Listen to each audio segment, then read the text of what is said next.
Hi there. First, let me introduce myself. My name is Jeff Maddox. I'm a professional wedding and event DJ and MC, and have been so for about the past 12 years. About a year and a half ago, I started blogging. Now, blogs are great if you're sitting in front of a computer. Unfortunately, most of my time sitting in front of a computer is spent working, so I decided to make my blogs a little bit more accessible and give you something to do while you're sitting in traffic on the 405. I wrote this blog specifically for those that recently got engaged, though if your wedding's coming up soon, there should be something in here that you'll find beneficial. First, being that it's February, I want to wish everyone a happy new year, and I hope the holidays were fantastic for everyone. I want to congratulate all of the newly engaged couples and wish them nothing but the best, and as easy of a time planning their wedding as possible.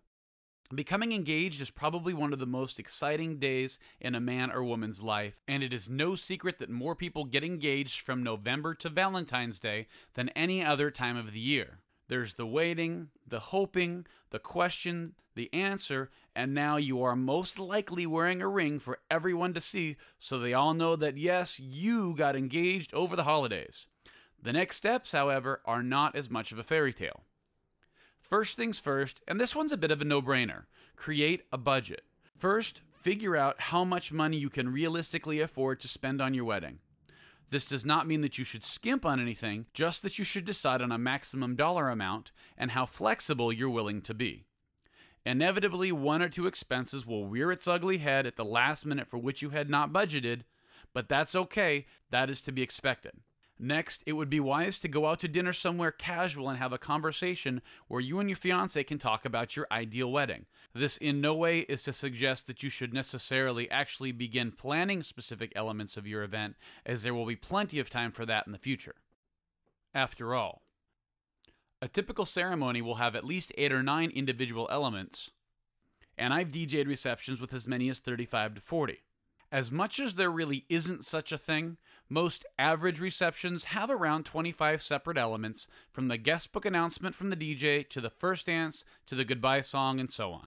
Really, this should only consist of the two of you working together to create a general overview to share with a venue, coordinator, florist, DJ, etc.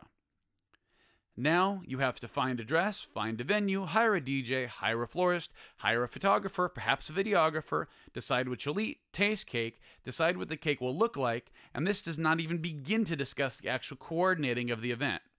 That is, deciding who will give toasts, creating invitations, deciding who to invite, the list goes on and on. With so many things to do, it probably is starting to sound a little bit overwhelming, and you may be having second thoughts, but of course, this is going to be the biggest day of your life, and you will go through with it. Now, you just have to figure out how to make it a little bit easier. This brings me to my next point. As I mentioned before, there are more than a few things to think about when planning a wedding, and if you're like most couples, you both work, and your time at work is not only putting food on the table, but it is also going to help you pay for the wedding. In my many years working at weddings, I realized that it is easier said than done, but the last thing you want to do is stress about your wedding. Again, it is going to be the most important day of your life and the party that celebrates the foundation for the lives that you will share together. With that in mind, unless you're planning on having a small reception in your backyard with a dozen or so guests, catering from the local drive-thru restaurant, and flowers from your aunt's rose garden, you should probably consider hiring someone to help you organize and coordinate your event. Coordinators come in all types. Some venues come with a coordinator, while there are many other coordinators that have their own specialties that can help you either from the moment you're engaged to a day of coordinator that will simply show up on your wedding day to help ensure that things go smoothly after all of the preparations have already been made.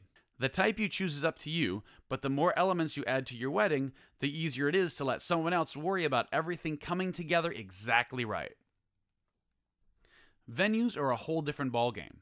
Finding the perfect venue will be a matter of your budget and your taste in location.